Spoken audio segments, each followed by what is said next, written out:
Como si, como siempre, es un placer estar con vosotras y vosotros. Nosotros, esta es la segunda charla que vamos a tener sobre empezamos con el poder de las palabras y la educación emocional. La clase pasada, para ver si hacemos una pequeña ayuda a memoria, estuvimos hablando de la importancia que tenían el poder de las palabras, ¿no? Ese poder transformador y revolucionario que tiene el ser humano para cambiar con un sí de firmeza, con un sí de compromiso, hasta llegar al final a pesar de las dificultades. ¿Os acordáis que les había puesto unas diapositivas donde habían algunos síes? Pero habíamos comenzado toda esta charla, la habíamos comenzado con una frase de Fulan que hablaba sobre que vivimos tiempos muy complejos, y les hablé que una cosa era la complejidad y otra cosa era la dificultad, que cuando hablamos de complejidad nos referimos a que no existe un sistema de respuesta frente a la situación en la que vivimos. Depende cómo nos posicionamos en esas situaciones, qué sí es nosotros podíamos dar.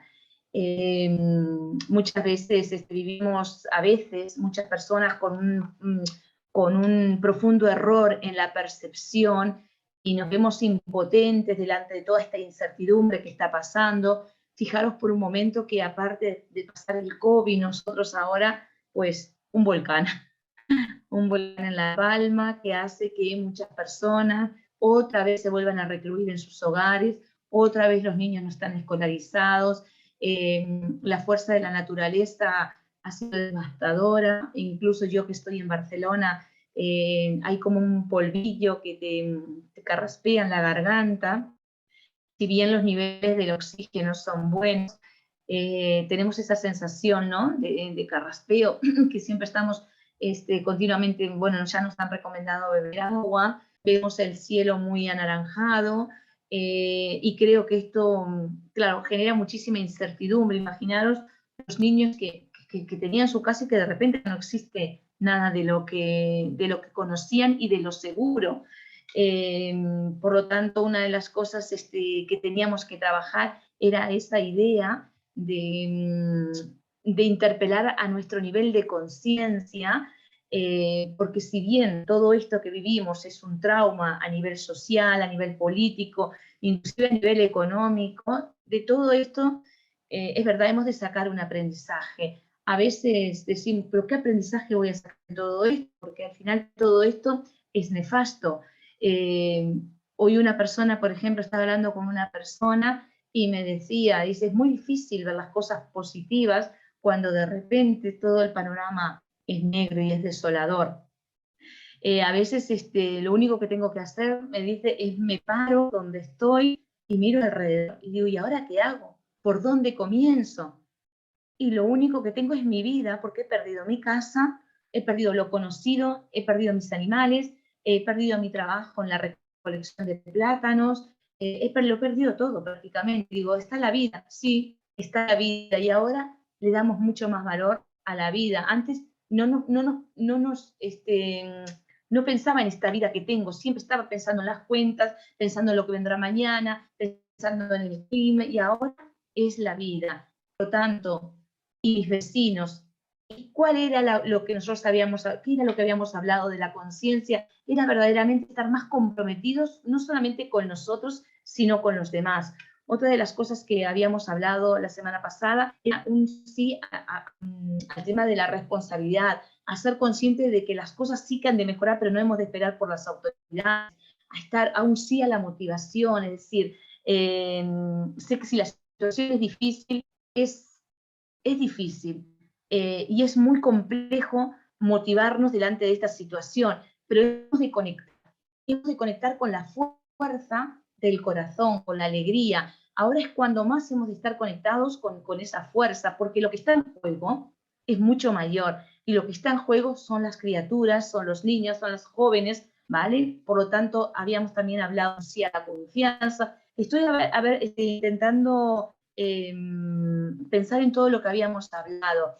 El sí, este sí a la confianza, esto habíamos hablado también, les conté el caso de Benjamin Sander, donde era aquel director de orquesta que descubrió que al final la labor más importante que él tenía en todo esto, hablamos de que la labor es iluminar, no brillar. A veces estamos tan obsesionados con brillar nosotros y pensar en nosotros que este ego que a veces nosotros tenemos, que a veces de donde decimos, este ego que tenemos que me permite, me pone como una venda y lo único que me interesa es lo que hago yo, cómo lo hago, si lo mío está bien, pues primero pequeño grupo, lo comparto yo dentro del salón de mi clase, y lo más importante es poder intentar compartir, porque al final, cuanto más iluminamos, es cuando ayudamos a que el otro brille.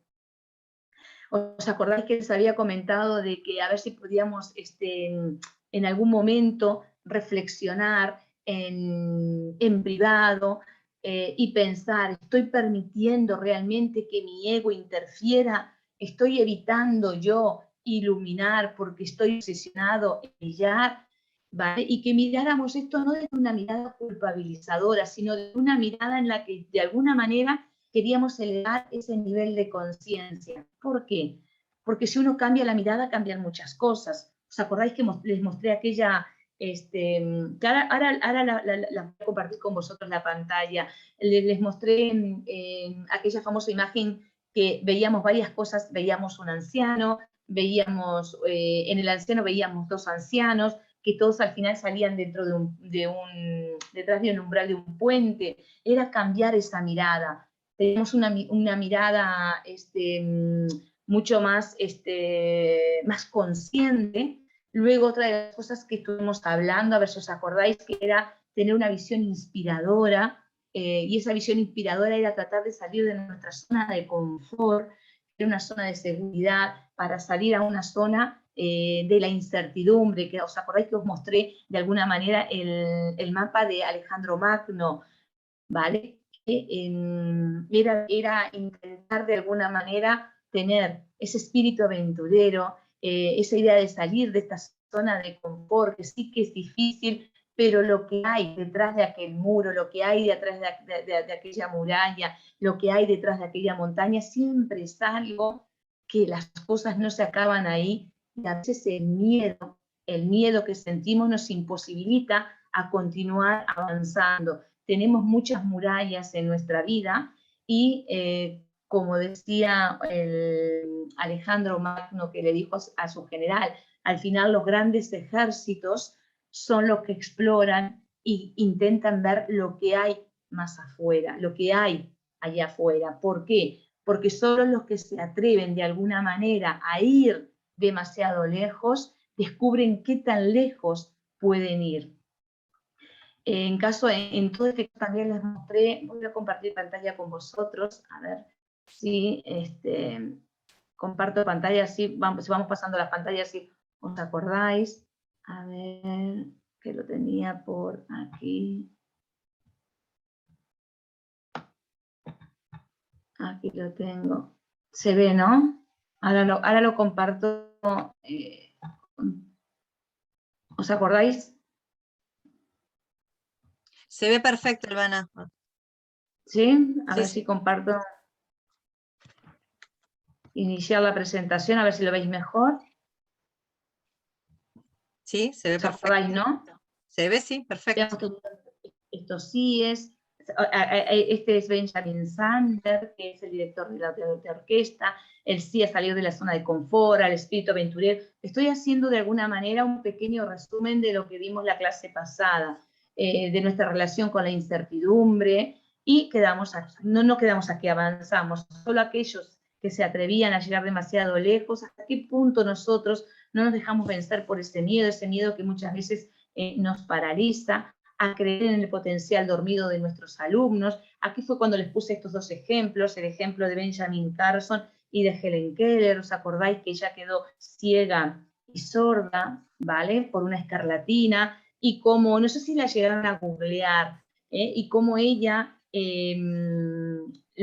a pesar de todo recibió la medalla de oro en el Congreso de los Estados Unidos, y un periodista, siempre comento esto porque es muy interesante, y se lo digo a los niños más grandes, o a los niños del liceo, o a los niños de sexto, que a veces tendemos nosotros a minusvalidarnos, nos minusvalidamos y pensamos que no podemos, ¿vale? Porque cuando le cuentas el caso de Benjamin Carson, los niños digo, uy, porque claro, pero Benjamin tiene una inteligencia y un potencial muy bueno, por eso fue un neurocirujano famoso. Entonces le dice, bueno, sí, pues mira, este fue un neurocirujano famoso, pero ¿y qué me dices de Helen Keller? Que perdió 2 sentidos cuando era pequeña y sin embargo también logró avanzar y no se minusvalidó, y muchas veces cuántas personas están dentro del paradigma de la queja, y nos quejamos por todo, y nos quejamos porque hoy llueve, y nos quejamos porque mañana salió el sol, y siempre nos estamos quejando porque funcionamos dentro de este paradigma. La idea siempre,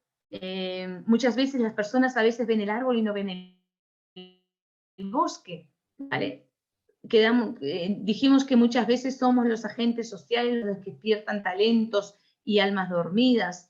Y el desafío de Uruguay, dentro de todo esto, ¿cómo hacemos con todos estos CIEs? Porque todo esto está muy bien para poder reflexionar, el poder de la palabra, las emociones positivas, todo está muy bien, pero esto ¿cómo lo hacemos? ¿Cómo llevamos a la práctica todo esto? Entonces, ¿cómo lo llevamos? A través de una formación en educación emocional. ¿Por qué? Porque todas las infancias nunca duran para siempre, pero todo el mundo se merece vivir una infancia, ¿vale? Llegamos aquí, dijimos, una vela tiene la fuerza de iluminar en la oscuridad.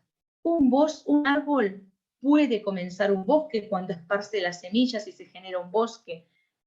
Una gota, ¿os acordáis? Puede mover el agua de un estanque. Si vemos un estanque tranquilo, puede tener la fuerza de mover el estanque, pero también una vida puede marcar la diferencia. Y yo os decía, no solamente yo, sino que muchas personas que han pasado por situaciones muy duras, si no hubiesen tenido la oportunidad de que alguien hubiese creído en ellas, no estaríamos aquí hoy hablando con vosotras, con vosotros. Pensad en la fuerza que tiene el poder de las palabras, ¿vale? La fuerza, en nosotros está el gran poder de poder cambiar, ¿vale? Lo tenemos en nuestra mente, ¿vale? Depende cómo nos posicionemos. Si nosotros de alguna manera nos posicionamos desde la queja, ¿vale? Einstein decía, vivo en un universo benévolo, ¿vale? O en un universo de riesgo.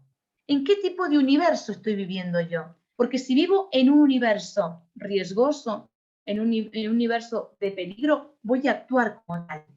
¿Cuántas personas que vosotros conocéis de contextos críticos viven en el peligro?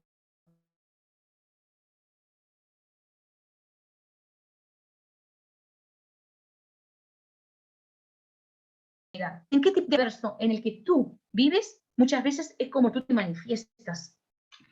Y entonces de ahí sacamos la importancia de la educación emocional, ¿vale? Pero ¿y cómo? ¿Os acordáis de esto también que os mostré, no? Que teníamos que cambiar la mirada, y para cambiar la mirada teníamos que desarrollar algo, que esto, acordaros esto, la atención plena es una de las competencias emocionales dentro de la regulación emocional, que es una de las competencias que se utiliza dentro del paradigma de educación emocional. Llegado a este punto, nosotros dijimos, bueno, muy bien, la fuerza de las palabras positivas, bueno, pero ¿cómo hago todo esto? ¿Cómo lo llevo a la práctica? ¿Vale? ¿Cómo puedo yo llevar a la práctica la educación emocional o la educación en las habilidades socioemocionales? Lo primero que tenemos que hacer es estar convencidos de que trabajar el aspecto emocional es fundamental en nuestras aulas, en nuestro entorno y en mi propia vida. ¿Por qué? Porque si yo aprendo a manejar las emociones, es tan importante para el desarrollo de las habilidades sociales con los demás, para ayudarnos a lidiar con las adversidades, con los desafíos que nos ponemos. Una correcta gestión emocional permite acceder incluso a puestos de trabajo mejores. Hoy por hoy se está investigando cómo el aspecto emocional de las personas desarrolla la economía. Está vinculado con el desarrollo económico. ¿Por qué? Porque cuando tú estás mejor en un puesto de trabajo, rindes más. Cuando tú aprendes a trabajar colaborativamente, rindes más. Hoy por hoy, los valores que todos los tenemos, pero que a veces no son trabajados en las aulas, están al alza. ¿Qué os quiero decir? Que están cotizados, que se tiene que cotizar. Se tiene que cotizar, trabajar en grupo, la compasión, la solidaridad, la empatía, la resolución de problemas, la escucha activa, todas estas habilidades, ¿vale? Que son habilidades emocionales, lo que tienen en el fondo son valores de las personas, están al alza. ¿Por qué?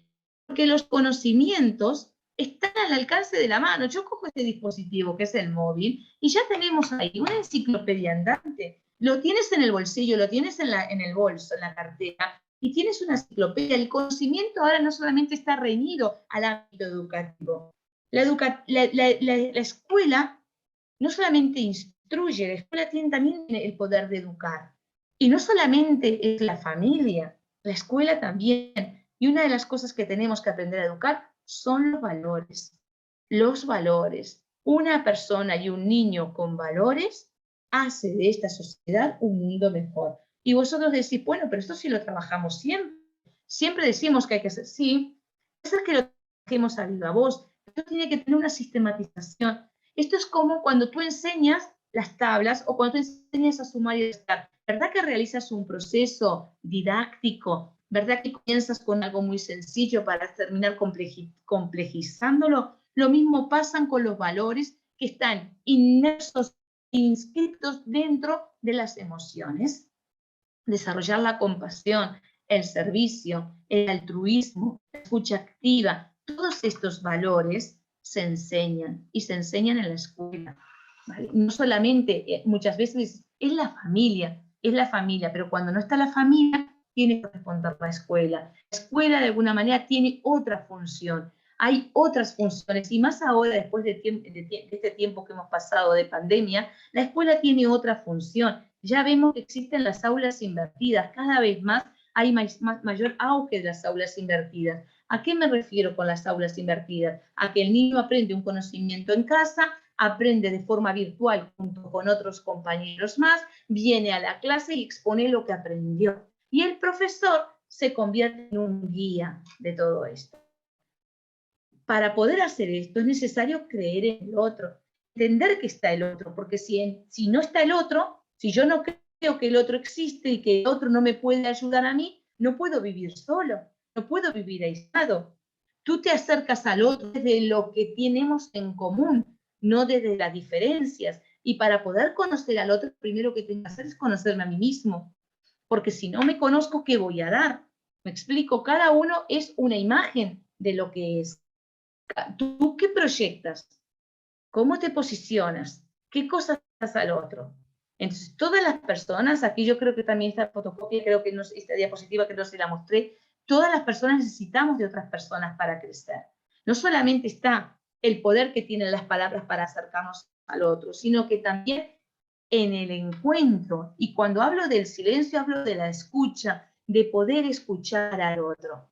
¿Vale? Estas son unas fotografías que yo puse de mías propias. La que tenemos a la izquierda es una sobrina que tengo. ¿Vale? Claro que necesitamos, todos necesitamos de otras personas que nos animen, que nos alienten, que nos empujen en la vida. Recordar una cosa que yo os decía, las palabras tienen tanta fuerza que empujan el carro de vida de una persona o pueden romper el eje de ese carro. Hay niños que viven en situación de extrema vulnerabilidad. Son tan frágiles y tan frágiles que una palabra que nosotros les digamos queda marcado en su matriz de tal manera que es muy difícil que se olvide con el paso de los años. Si vivimos en un ambiente hostil, niños crecen con una fragilidad tremenda y todo lo que viene de afuera, de un mundo diferente como es su maestra, que es diferente a su ambiente, si su maestra reproduce lo que se reproduce en su medio, se va a terminar creyendo lo que dice todo el mundo. Si tú consideras que tú no vales, te hacen sentir que tú no vales, y viene una persona y dice, oye, esto te sale mal, y incidimos en el error, no hay una cosa más nociva que incidir en el error de una persona pensando que la estamos ayudando. ¿Cuántas veces decimos, ostras, esto no te está saliendo bien? Vamos a tratar de cambiar las palabras. No es que no te está saliendo, mira, te puedes empezar a hablar en términos más positivos. No te preocupes, todo saldrá bien. Todo saldrá bien. Ahora estamos en este paso, ya pasaremos a otro paso. Tú no te preocupes, todo te saldrá bien. Empezar a cambiar y hablar desde lo positivo, porque al final el lenguaje es un poder en los niños. Si tanto tú le dices a una persona que no lo hace bien, se lo cree, inclusive, ¿vale? Desciende la creatividad de la persona, porque está inmersa dentro de ese mundo que no puede. Una de las cosas que nosotros tenemos en nuestros programas educativos de primaria es que tiene toda una base que evalúan a los niños, tanto en tercero de primaria como en el liceo.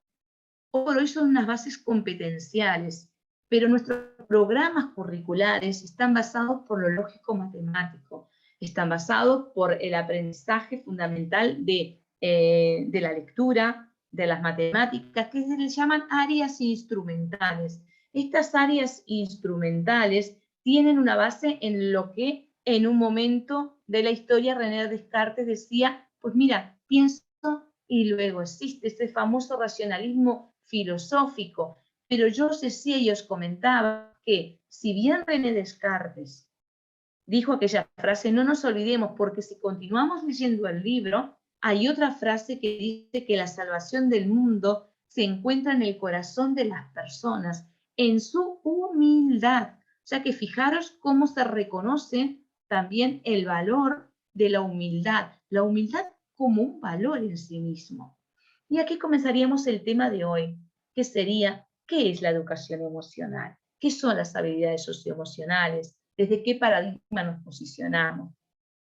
Cuando nosotros utilizamos y queremos que nuestros alumnos puedan tener competencias socioemocionales, que ya creo que ya os dije también aquí, muchas de nosotros, o vosotras que sois maestras o educadoras, dirán, pero si esto yo ya lo he explicado. Sí, es verdad, ya lo has explicado, y seguramente que lo has explicado muy bien, y seguramente que has hecho actividades muy buenas. El tema está en que nosotros, a nivel del Uruguay, se necesita una sistematización en este tipo de actividades.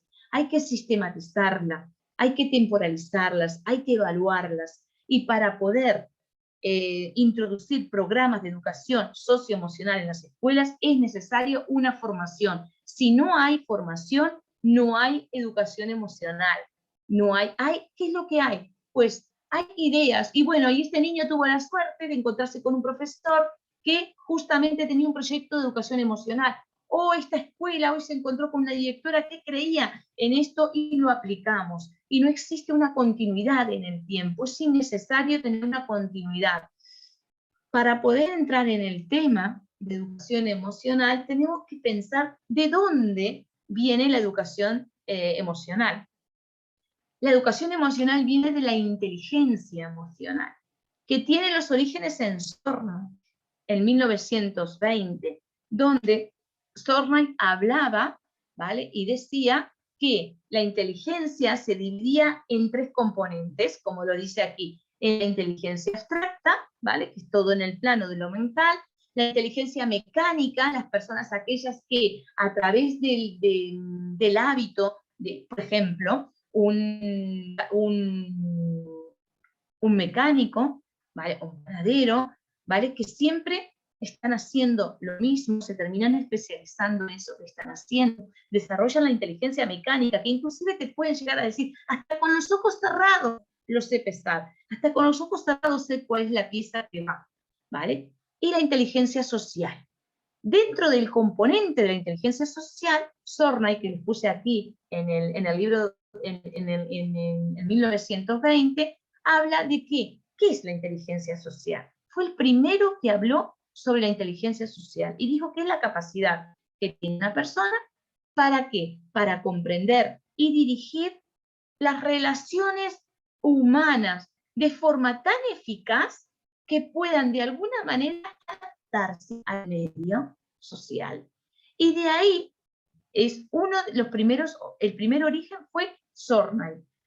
Luego, a partir de ahí, esto comienza a evolucionar, empieza a evolucionar con los años. ¿Qué evolución tenemos? ¿Cómo comienza a evolucionar? Pues aquí tenemos las inteligencias múltiples, que seguramente muchos de vosotros lo tengáis presente, que es la propuesta Gardner. Él habla en 1983 de que existen al principio 7 tipos de inteligencias. Luego, más adelante, se suman 2 más, 9 tipos de inteligencia. Y el término de inteligencia emocional surgió vinculado a un artículo publicado por 2 psicólogos que conocen como Peter Salovey y John Mayer. Ellos en 1990 hablan por primera vez de la inteligencia emocional dentro de la educación. ¿Qué pasó con estos psicólogos? Que estos psicólogos fueron olvidados en el tiempo. Fueron olvidados. 5 años después, aquí tenemos a Goleman, recoge los aportes de Mayer y Salovey y crea y construye este famoso libro, este famoso bestseller que vosotros conocéis muy bien como el libro de la inteligencia emocional de Daniel Goleman. Daniel Goleman era un periodista que en ese momento trabajaba como psicólogo de profesión, un periodista que trabajaba en el New York Times. Él recoge los aportes de Salovey y Mayer y crea un manual con una lectura tan sencilla que inclusive llegaba a que el kiosquero de la esquina pudiera comprar el libro y pudiera entenderlo. Llegó en un momento tan importante en la sociedad norteamericana, cansada ya de que el cerebro se arranqueara y que los hijos de las personas, pues, no sé si os veis que a veces hay algunas películas norteamericanas que lo que se hace, no sé si os acordáis, que siempre están hablando de a qué universidad envían a los hijos y cuánto dinero necesita cada niño para entrar a qué universidad. ¿Por qué? Hay niños que entran a una universidad y hay otros que entran a otra. ¿Por qué? Porque se ranquea el cerebro. En ese momento ya estaban cansados de todo el ranqueamiento que hacían a nivel del coeficiente intelectual, y surge Daniel Goleman y dicen, oigan señores, que a veces tenemos alumnos con un alto coeficiente intelectual que no llegan en la vida a desarrollarse en puestos de trabajo eficaces porque hacen una mala gestión de las emociones. Ahí vino Daniel Goleman y dio un poco de tranquilidad a la sociedad norteamericana. Bueno, al final no es un problema de inteligencia, sino que es un problema emocional. Y de alguna manera Daniel Goleman, ¿vale?, esquematiza en este esquema que yo les pongo un modelo. Es un modelo de inteligencia emocional donde también se desarrollan en muchas escuelas, donde parten sobre el concepto de la inteligencia. Aquí tenemos 5 etapas, y son más o menos las etapas que también se utiliza desde la educación emocional o desde las habilidades socioemocionales. Veráis, los paradigmas de educación emocional, todos parten de lo mismo. ¿Qué partimos? Primero de conocer qué emociones tenemos. Pensar que la emoción, tal cual, la emoción es algo tú puedes venir con una emoción, entrar en la escuela con una cierta emoción, después del patio estás con una y te vas de la escuela con otra. Las emociones van fluctuando a lo largo del día. ¿Qué ocurre? Que a veces hay niños, por eso nosotros al principio, cuando trabajamos el conocimiento de las emociones dentro del paradigma del doctor Rafael Vizcarra, que también parte de aquí, también Daniel Goleman la trabaja, hablamos de las emociones y les enseñamos a los niños a identificar primero las emociones que tienen. Una vez identifican las emociones, ¿vale? Las podemos regular, pero primero tenemos que conocer qué emociones tenemos. Para esto hay una serie de actividades que se hacen, hay programas de educación, yo les puse en el material unos programas de educación emocional, ¿vale? De la comunidad de Guipúzcoa, que están muy bien para trabajarse. ¿Por qué? Porque tienen una cronología, tienen un orden, que están muy bien y tienen actividades en base a estas competencias. Luego de conocer las emociones se tienen que regular. Una de las cosas que habla Daniel Goleman en motivarse a sí mismo, nosotros aquí ya verán que en el paradigma del doctor Rafael Vizquerra cambia el motivarse a sí mismo por autonomía emocional, que es cuando se desarrolla la empatía y la autoestima. Luego tenemos reconocer las emociones de los demás. ¿Qué diferencia hay con el paradigma del doctor Rafael Vizquerra aquí, donde dice reconocer las emociones de los demás, ya no la ponemos en un cuarto lugar nosotros, sino que la ponemos una vez que reconozcas tus propias emociones, el niño puede reconocer las de los otros y ver existe qué tipo de clima hay en el aula. Y lo último, establecer relaciones. ¿Por qué educación emocional? Nosotros es necesario, una de las cosas que se discute muy a menudo son los conceptos. Hemos de tener muy claro cuáles son los conceptos y los términos que queremos manejar. Es necesario que dentro de la conceptualización de estos términos podamos ver qué dicen estos autores, que hay autores que hablan de estos términos y qué es lo que están diciendo. Vizquerra y Pérez Escoda, yo estuve con los dos. Ella es Nuria Pérez Escoda, es una chica. Tanto Vizquerra como Nuria Pérez Escoda trabajan juntos en la Universidad de Barcelona en unas líneas de investigación de educación emocional. Ellos exponen que, en primer lugar, siempre hubo una confusión en cuanto a la conceptualización, porque debido a la complejidad de la palabra competencia, ¿vale? Y en segundo lugar, el término competencia, y en segundo lugar, el término de competencia, que es socioemocional o emocional, ¿vale? Entonces, una cosa es decir, socioemocional, donde en lo socio incluimos también a la familia, y el otro es emocional, que es a nivel de las emociones de las personas involucradas, que evidentemente después condicionan el medio social. Entonces, aquí tenemos, ¿qué es una competencia? Es un conjunto de habilidades que tiene una persona donde entran en juego todo el aspecto cognitivo.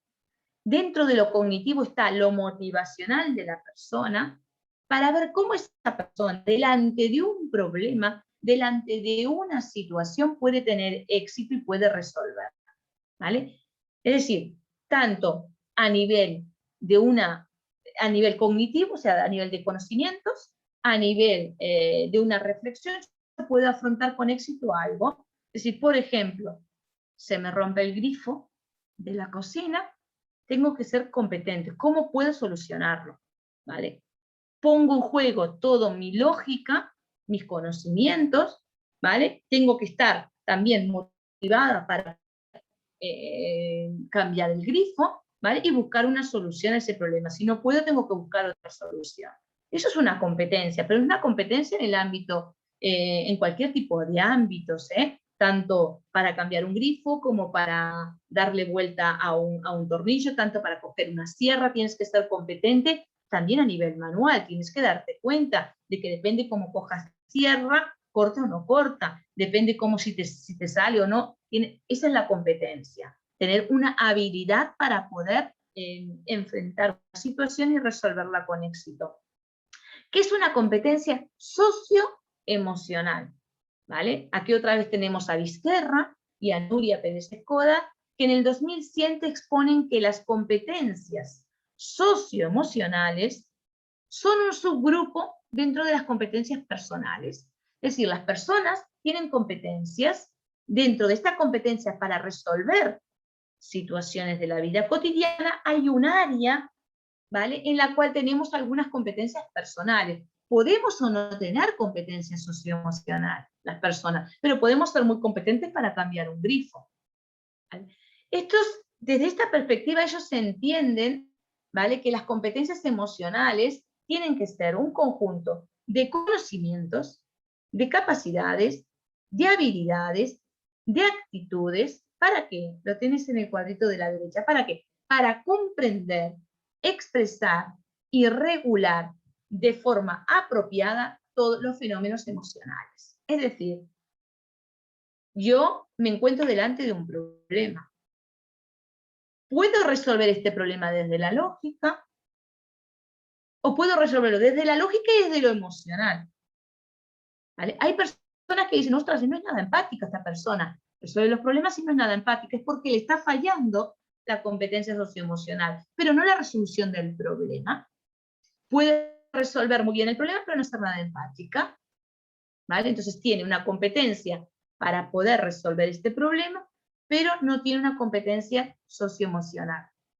Para que tengamos en cuenta, ¿vale?, ¿por qué la educación emocional? ¿Cómo entrarían? Aquí les puse, que saqué de mi tesis, una distinción que hace Sejudo, es un psicólogo, que en el 2014 él establece estos círculos concéntricos que realmente son bastante gráficos, ¿vale? Y nos pueden a nosotros dar idea de por dónde va la cosa. Pues mirad, en el círculo más pequeñito tenemos la inteligencia emocional, ¿vale? Todos nosotros nacemos con unas estructuras innatas. Es decir, cada uno de nosotros, ¿qué es la inteligencia? La inteligencia es una capacidad de alta integración cortical, como lo son la percepción, la memoria, la atención, ¿vale? Nosotros tenemos unas capacidades que están generalmente en el frontal y que ya naces con estas.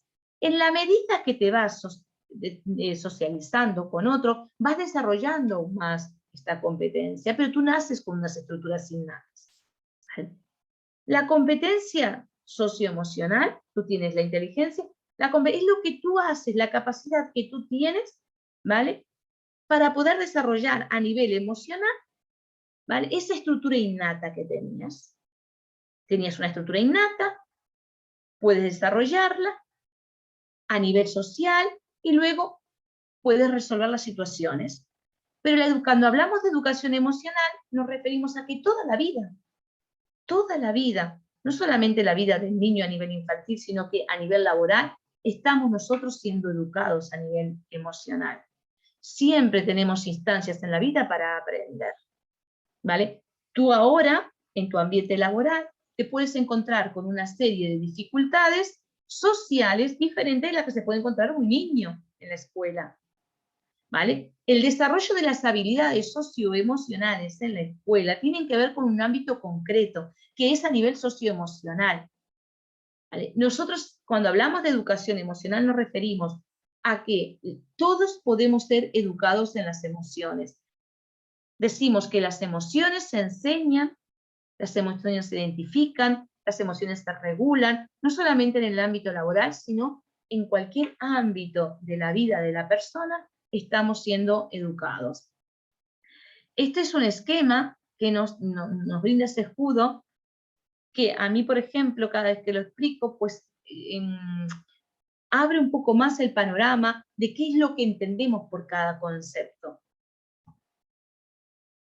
Y luego tenemos qué es la educación emocional. ¿Cómo está definida la educación emocional? La educación emocional, este concepto está muy trillado, es decir, muchas personas, muchos investigadores lo utilizan porque creo que es el más completo. Vizquerra, el doctor Rafael Vizquerra, lo ha reformado y yo les puse la última reformulación de este concepto. Él dice que la educación es un proceso, la educación emocional es un proceso educativo. Primero, un proceso educativo. ¿Qué es la educación? Recordad que la educación proviene del latín que significa educere, que significa sacar hacia afuera. Fijaros que la emoción, la palabra emoción, también viene del latín que quiere decir mover, mover, pero mover hacia afuera también. Hace unos años, Víctor Frank, que seguramente muchos de vosotros quizás lo conozcáis, ¿vale? Fue un psicólogo judío, estuvo en los campos de concentración de Auschwitz, ahí vio cómo moría su familia. Él, estando en cautiverio, escribió un manual que se conoce con el libro de El hombre en busca de sentido. Yo siempre recuerdo esto porque me acuerdo siempre de Alejandro de Barbieri, que allá por 1996, él hace en la Universidad Católica una jornada donde introduce el término de logoterapia y habla de Víctor Frank. Víctor Frank habla de la trascendencia del ser humano, cómo podemos trascender. Entonces, él una de las cosas que dice es que cada uno de nosotros tenemos en la medida en que tengamos un por qué vivir, fácilmente encontraremos el cómo. Toda la vida ha estado avanzando y evolucionando. Y él habla de una nueva línea de la psicología que es la logoterapia, la terapia de la palabra hablada. Toda la vida estamos en un proceso educativo.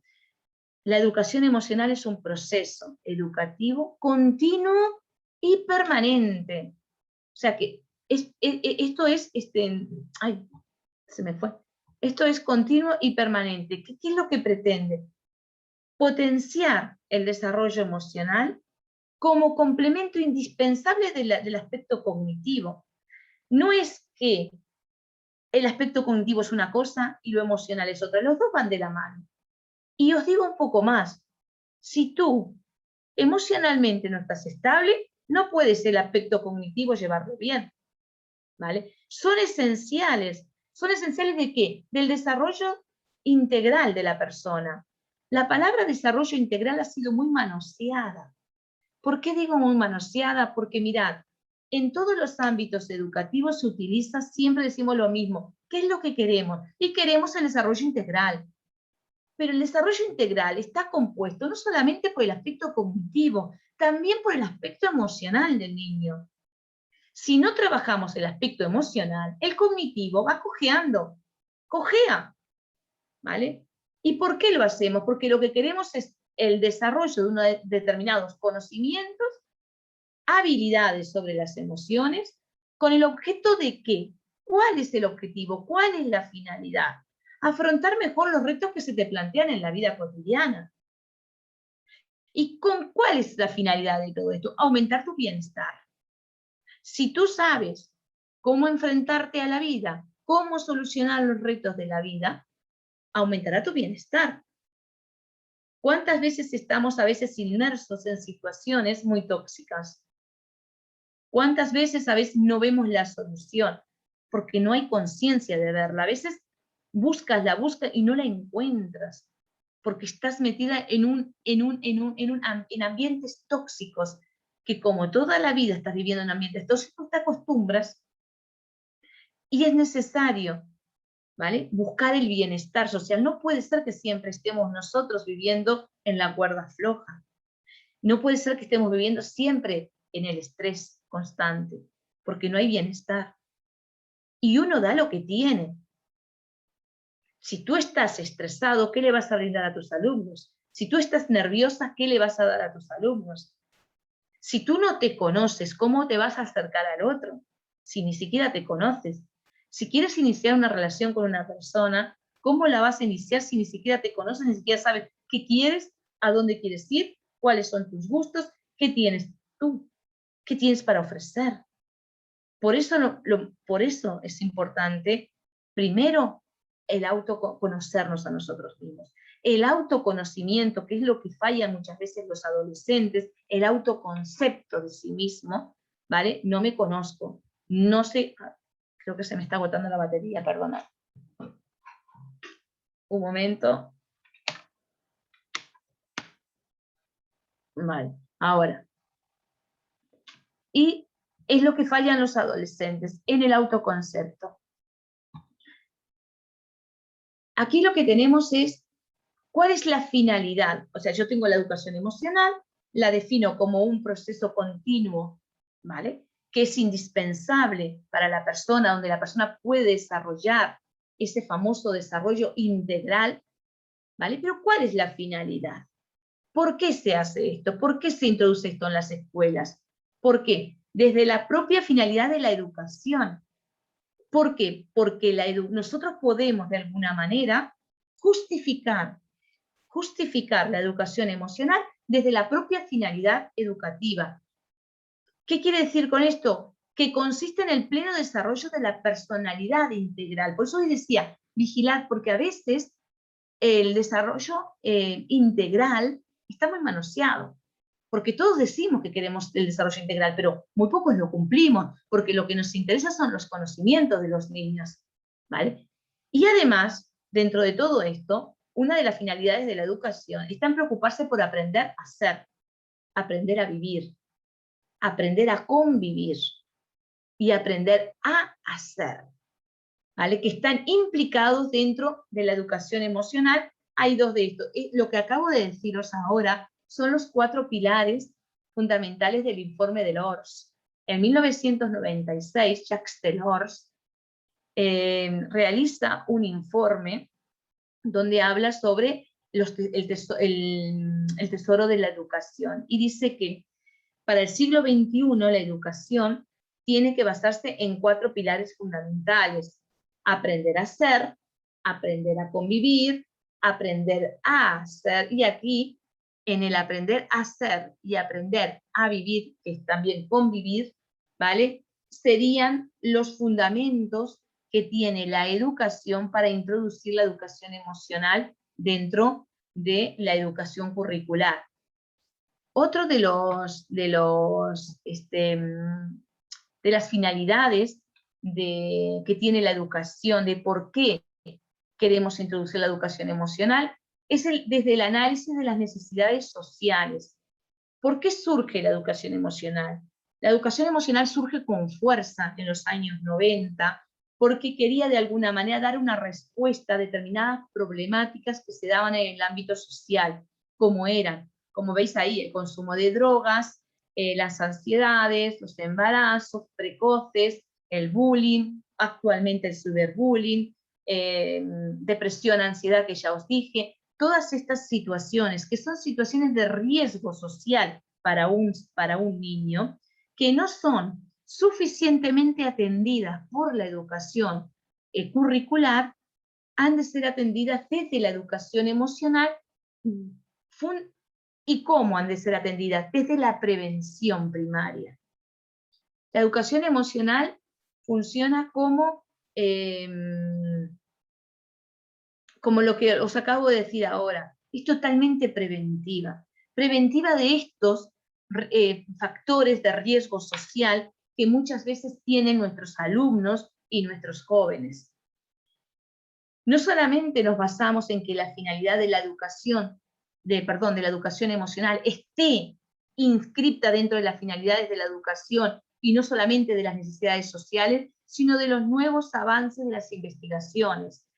La neurología, la neurociencia, nos están indicando la importancia que tiene trabajar el aspecto emocional en las personas. Hay un neurólogo, ¿vale? Antonio Damasio, que vivió muchos años en Portugal y se fue a los Estados Unidos con su mujer, ¿vale? Es un neurocientífico muy importante, yo lo puse dentro de la bibliografía. Él habla y dice algo que nosotros desde el sentido común también lo sabemos: como te sientes, actúas, y como actúas, te sientes, decía. Entonces, la neurociencia nos viene a explicar que los niños se juegan la vida, el futuro de su vida, si no saben gestionar adecuadamente sus emociones.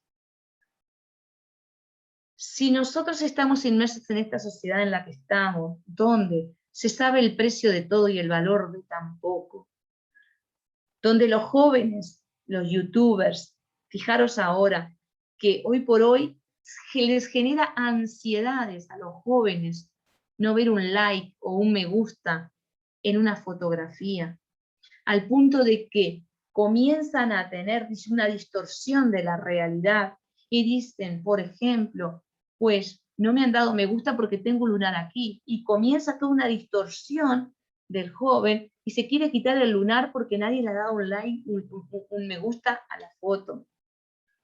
El otro día tuvimos un caso en el colegio en que una niña de casi 14 años, nos decía a nosotros, a la psicóloga y a mí, que tenía ideas, que no sabía cómo quitársela de la mente, que tenía ideas de que quería quitarse la vida. Y ella no quería tener esas ideas, nos decía. Yo no quiero tener estas ideas, pero me vienen las ideas. Y comenzamos a indagar un poco más en la niña, hija única. Fijaros vosotros, sin ningún problema económico. Los padres absolutamente le daban todo. Esta niña lo que tenía era que no sabía hacer amigos. No tenía amigos, y la única amiga que tenía, nosotros comenzamos los cursos ahora en septiembre, la única amiga que tenía se fue, se cambió de colegio, se sentía sola. El peso que tienen los amigos en los jóvenes, y tenía ideas de matarse, y sufría. Ustedes, ¿sabéis lo que fue para la psicóloga tener que hablar con unos padres que dan todo por la hija y decirles, esta niña necesita una terapia porque tiene ideas de matarse? Y estas ideas que tiene la niña suicidas no solamente le están afectando a ella porque ella no quiere tener esas ideas, y sin embargo le están golpeando la mente. Por eso, cuanto antes trabajamos el aspecto emocional en nuestros centros escolares, mejor. Es mejor. ¿Por qué? Porque como ya lo dijo Punset, Eduard Punset, ¿vale? Que os invito a que podáis googlearlo, es un señor que ya murió, un catalán, que daba conferencias. Eduard Punset decía lo que acabo de deciros anteriormente: los niños se juegan la vida de adultos y no saben gestionar adecuadamente sus emociones. Otro de las finalidades de la educación emocional es que dentro de lo que es el aprendizaje, vosotros sabéis que existen aspectos motivacionales en el proceso de enseñanza-aprendizaje, y que cuando existe un buen clima de aula y se generan emociones positivas, el aprendizaje es mucho mejor.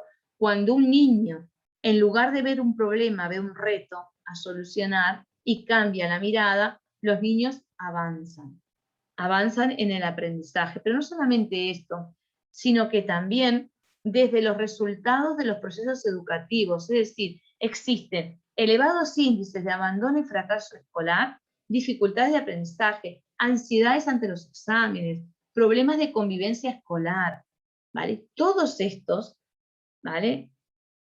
Que tenemos que dar una respuesta desde los sistemas educativos, pero es todo a nivel social. Fijaros, a nivel emocional.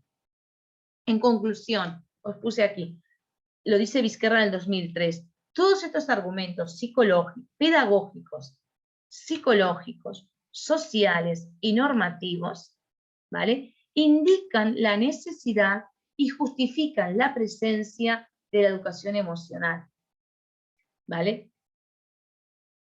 La educación emocional surge con mucha fuerza, fijaros que él lo escribió en el 2003, pero surge con mucha fuerza como una innovación educativa que pretende responder a estas necesidades, como os decía anteriormente, que son necesidades que no son atendidas de la esfera educativa. ¿Vale? Nosotros pensemos por un momento en nuestro país, pensemos en las cifras de abandono del sistema educativo, ¿vale? Vosotros sabéis que prácticamente, ¿vale?, 7 alumnos, ahora la cifra es un poco mayor, 7 alumnos desertan del sistema educativo. Después de pandemia, hubo una investigación que se publicó en abril en nuestro país.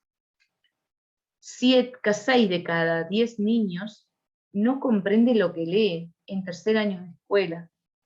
La cifra se encuentra en sectores vulnerables. Si nosotros aumentamos en niveles mejores, la cifra va descendiendo, o sea, va descendiendo. Es decir, esto pasa en sectores vulnerables, en sectores socialmente que están más favorecidos, no entienden el mensaje de un texto, ¿vale?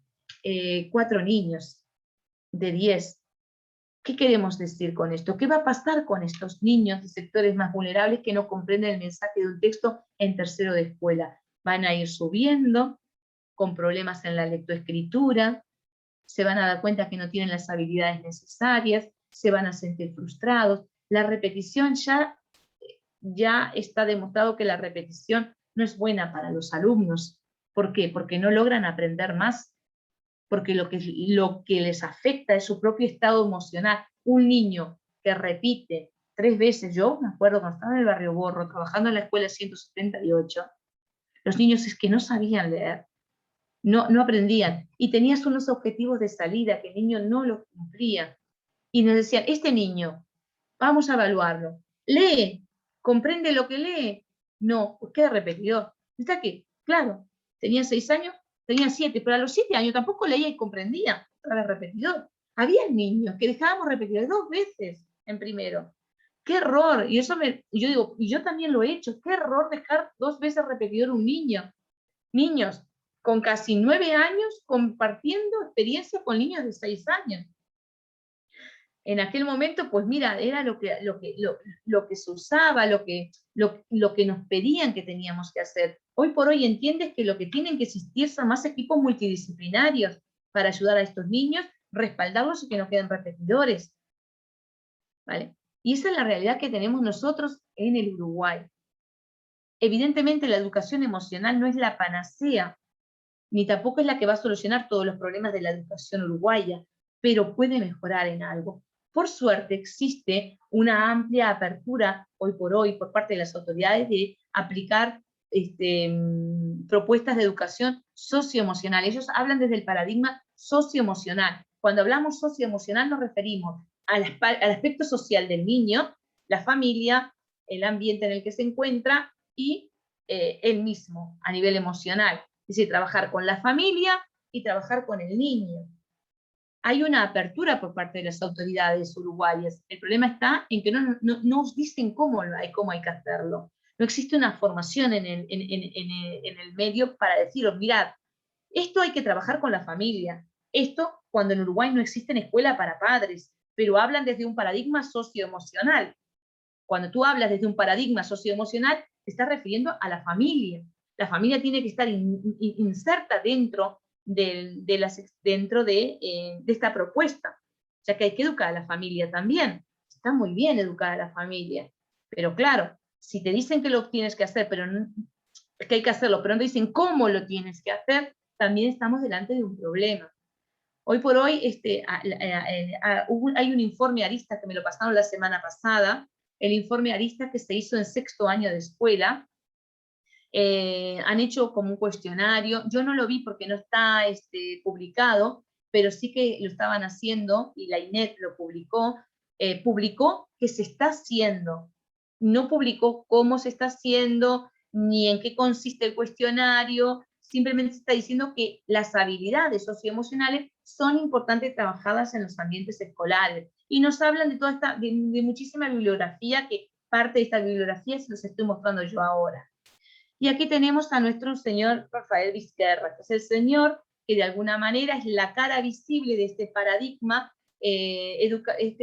competencial de las competencias emocionales. Aquí tenemos 5 competencias emocionales. Estas 5 competencias emocionales se trabajan en los ámbitos educativos. Siempre comenzamos por la primera, que es la conciencia emocional, ¿vale? Que es la capacidad para tomar conciencia de ¿qué? De que tenemos emociones, de que los demás tienen emociones, ¿vale? Y de captar el clima en el aula. ¿Os acordáis que anteriormente os había mostrado el paradigma de Goleman? Pues él esto lo trabaja en el 3er momento o 4º momento. Aquí se trabaja en el 1er momento. Conozco las emociones. ¿Cómo las conozco las emociones? Mirad, los más pequeñitos, lo que hacemos es trabajar primero con cuentos que nos digan, ¿vale? Con cuándo estamos contentos, ¿vale? Que nos muestren cuáles son las emociones, la alegría, la tristeza. Trabajamos, acordaros que existen más de 300 emociones, al punto de que de estas 300 emociones se han creado constelaciones de emociones. En base a las emociones primarias, existen constelaciones de emociones. Lo que hacemos es trabajamos las emociones primarias. Eso sí, yo creo que se los dije la otra vez. Trabajamos, digo si se los dije porque a veces estoy repitiendo lo mismo en varios lugares y no sé si lo digo o no lo digo, pero lo voy a decir y si ya lo he dicho, perdonadme. El monstruo de colores, por ejemplo, que se trabaja, vigilad con el monstruo de colores, porque a veces el monstruo de colores es un cuento que sirve para trabajar las emociones, pero no se puede identificar una emoción con el color, porque lo que para mí es el verde, para ti significa otra cosa, para mí es el rojo, para ti significa otra cosa. Nosotros esto, en primero y segundo de escuela, lo podemos hacer, lo que hacemos es trabajamos. Después de trabajar, porque ellos tienen desde los 3 años conociendo las emociones. Entonces, lo que les damos, por ejemplo, cogemos un folio, lo dividimos en 6 partes, les ponemos las hojas con el nombre de los niños, ponemos unos colores en la mesa y escuchamos una canción. Entonces, esa canción, una vez que la escucha el niño, le decimos, bueno, ahora coge un color que te identifique con esta música, y pintas un cuadradito, o pintas o rayas. Y luego te vas. En la clase, distribuimos la clase con caras de alegría, de tristeza, de enfado, de asco, y te vas para el rincón de la cara que también representa esa música. Y ahí nos damos cuenta que cuando un niño, delante de una música muy calmada, que parece muy tranquilizante, algunos cogen el color verde, pero otros cogen el color negro. Y cuando les preguntas, ellos te dicen, y cogí el negro porque me asusta. La música calma, pues me asusta. Entonces, no todas las emociones representan la misma música, esto es muy personal. Recordad que una emoción, ellos comienzan con una emoción cuando vienen. Otra de las cosas que hacemos, que yo creo, no sé si se ha comentado, con un palillo, cogemos un palillo, le ponemos la cara del niño o el nombre del niño, decoran el palillo y le ponemos las caras con revistas o les hacemos nosotros, y ellos con los palillos lo que hacemos, vienen todas las mañanas y cogen la pinza y la colocan en la emoción con que vienen de casa. Y hoy vengo contento, y todos lo ponen en alegría o en la tristeza. Y en ese momento, que son muchas veces la educación emocional, lo que hacemos es conversamos con ellos, porque esto se trata de aprender a escuchar, porque el profesor habla mucho y el niño habla poco, como ahora estoy hablando yo mucho y vosotros no habláis nada. Pues en ese momento hacemos que los niños hablen, ¿por qué estás triste? ¿Qué es lo que pasa que estás triste? A veces el niño no quiere hablar y hay que dejarlo. No podemos obligar a una persona a hablar. Entonces, poco a poco, él comienza a decir por qué está triste. ¿Vale? Y si no lo dice ahí, alguno dice, ay, yo ya sé por qué Juan está triste. Y comienza a pensar hipótesis o situaciones de por qué Juan está triste, hasta que al final Juan habla. Pero luego Juan se va al patio y vuelve, y ya no vuelve tan enfadado como venía, no está tan triste como estaba al principio. ¿Por qué? Porque las emociones fluctúan, ¿vale? No siempre estamos con la misma emoción. Ahora, cuando tú, por ejemplo, con los niños más grandes, les comienzas a explicar lo que es un estado de ánimo. Un estado de ánimo es cuando unas emociones se repiten durante mucho tiempo. Si tú, por ejemplo, toda la primera semana, la segunda semana de clase, la tercera semana de clase, ha pasado por ti la tristeza, es que tienes un estado de ánimo triste, estás triste, ¿vale? Ya es algo permanente en ti. No se puede vivir con la tristeza, como tampoco se puede vivir con el miedo. Es decir, el miedo como emoción, que fue la primera emoción que tuvo el hombre primitivo que le ayudó a sobrevivir, está bien tener miedo. Lo que no está bien es vivir con miedo. ¿Me explico? Está bien. Por ejemplo, el asco es una emoción que me ayuda a ver cómo están los alimentos. Me vienen bien porque me ayudan todas las emociones. Hay autores que hablan de emociones positivas y emociones negativas. Tenemos que pensar bien cuando hablamos, porque todas las emociones son buenas. El problema está cuando vives con una emoción permanentemente y esa emoción te está imposibilitando seguir adelante. ¿Vale? No podemos vivir con miedo. Que estés enfadado está muy bien, porque estás enfadado por algo, tú estás enfadado y bueno, y te vas a una manifestación porque estás enfadado en contra de una injusticia y te manifiestas delante de esa injusticia. Lo que no está bien es la ira. Tener ira. Lo que no está bien es el descontrol, es la violencia. Puedes estar enfadado, pero lo que no puede ser es que el enfado se transforme en una violencia, porque ahí tenemos que aprender a regular. ¿Y qué enseñamos a los niños? La segunda competencia. Enseñamos a regular la regulación emocional, ¿vale? ¿Qué es? Es la capacidad para yo poder manejar de manera adecuada mis propias emociones. Hay una relación muy fuerte entre lo que es la emoción, la cognición y el comportamiento. A través del comportamiento vemos las emociones que tienen. Cuando estuve en Uruguay ahora en agosto, un periodista me dice que las emociones son intangibles. Y yo le pregunté por qué me lo decía. Me dice, porque claro, ¿cómo vas a medir las emociones? Y las emociones se miden a través del comportamiento de la gente, a través del comportamiento de los niños.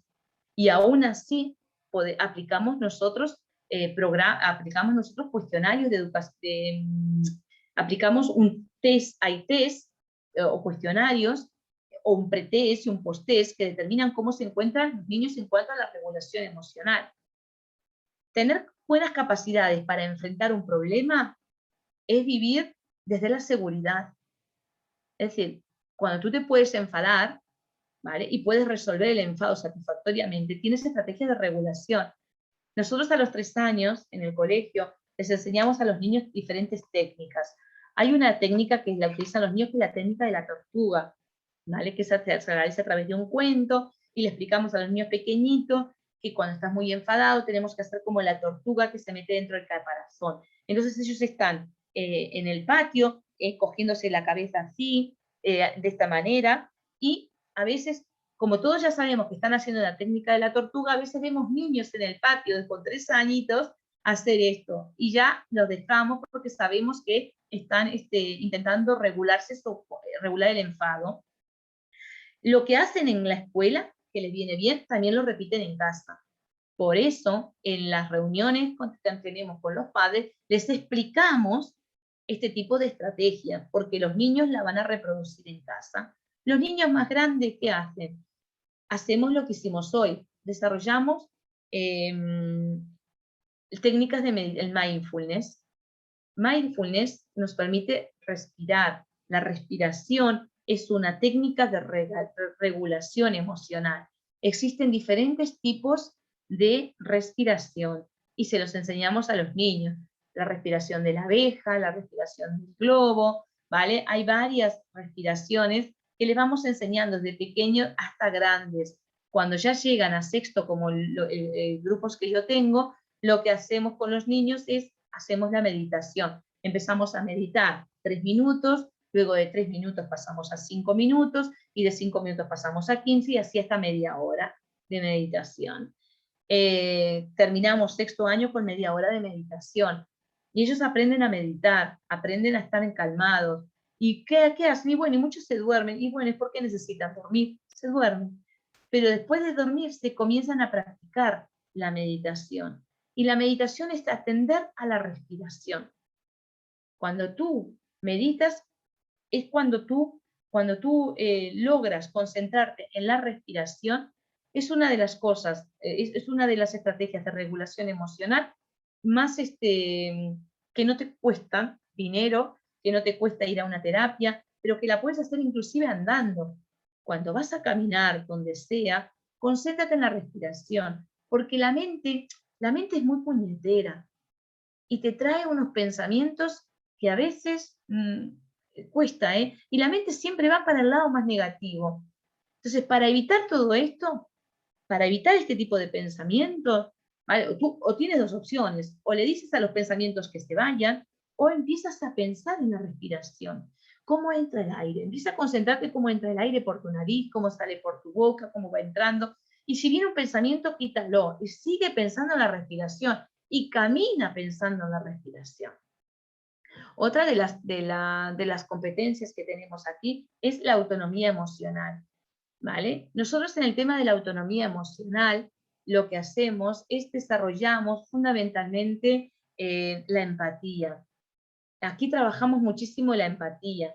¿Cómo lo trabajamos? Nosotros este paradigma de las 5 competencias lo trabajamos desde los 3 años, hasta 4.º año del liceo. pero lo trabajan todos los colegios que utilizan esta propuesta.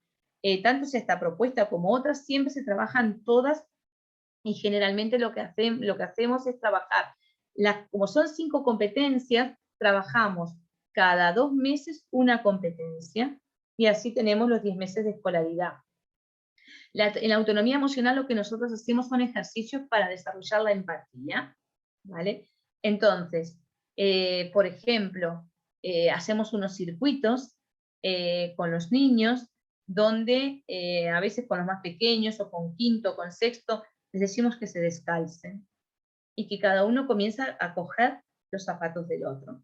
Y con los zapatos del otro comenzamos a hacer un circuito.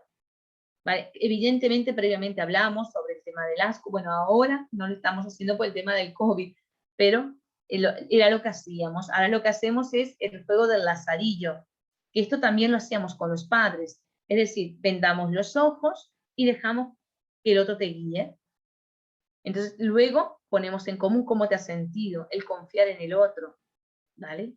En el tema de la empatía, de ponerse en los zapatos del otro, los niños al principio se quejaban y te decían, es que claro, el zapato me iba mal, o me iba grande, o me dolía porque me iba pequeño. Y entonces enseñamos a los niños a que muchas veces se tienen que poner en la situación del otro. Si calzarse los zapatos ya costaba, imaginaros qué daño que hacíamos a veces al criticar y no ayudar, ¿vale? Buscábamos siempre buscábamos en los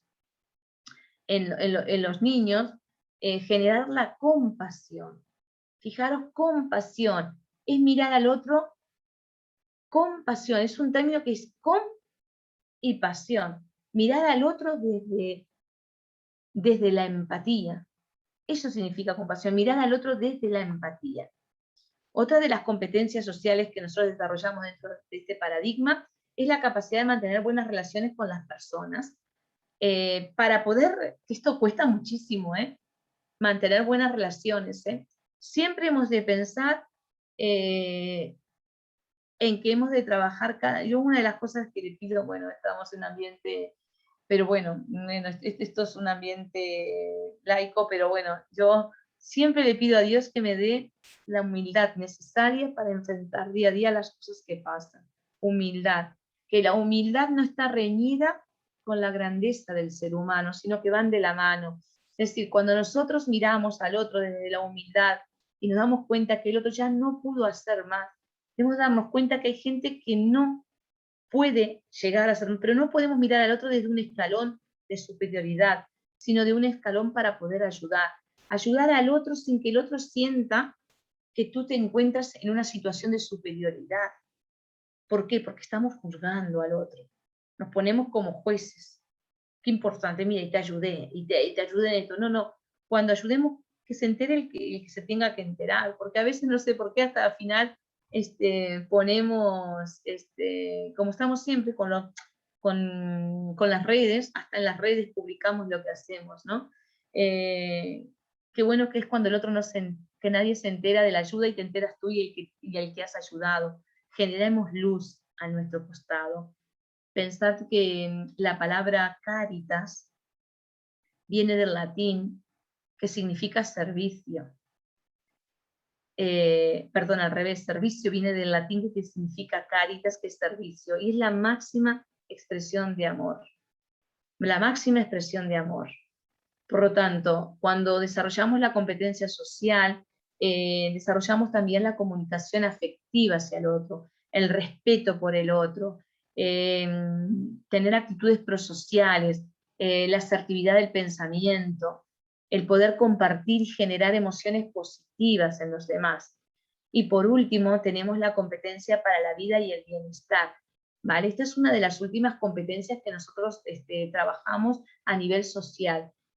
Si bien estas competencias se desarrollan más en los niños más grandes, también en los profesores, porque pensad por un momento que nosotros no trabajamos nada de esto. Primero trabajamos con el profesorado.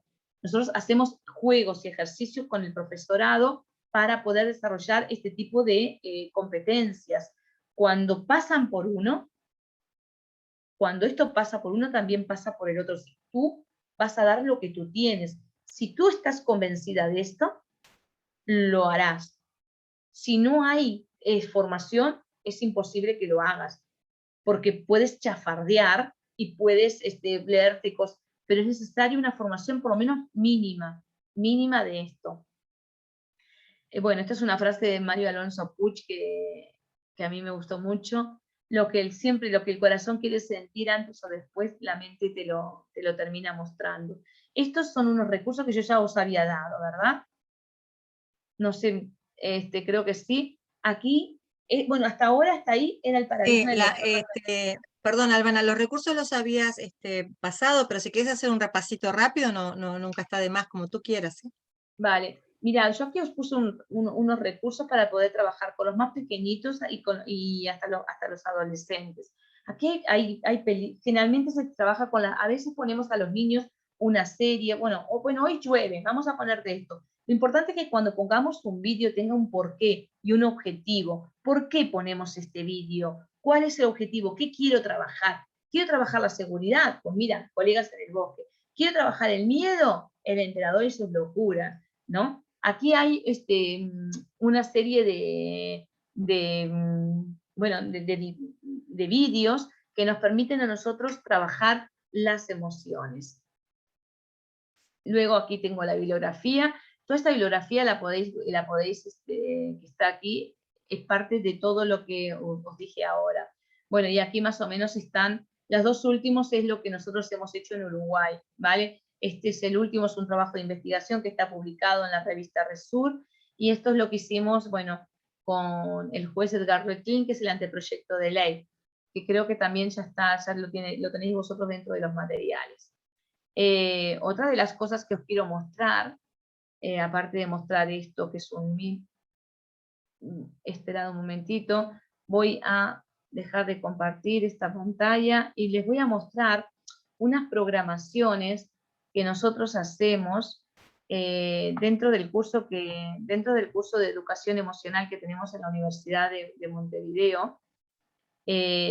Nosotros les damos a los profesores, a los maestros que vienen al curso, les damos todo un programa de actividades. Aquí voy a compartir en una pantalla. Y les voy a mostrar más o menos cómo son las actividades, lo que nosotros les damos. Ahí estáis viendo, ¿verdad? ¿Sí? Por ejemplo. Sí, perfecto, adelante.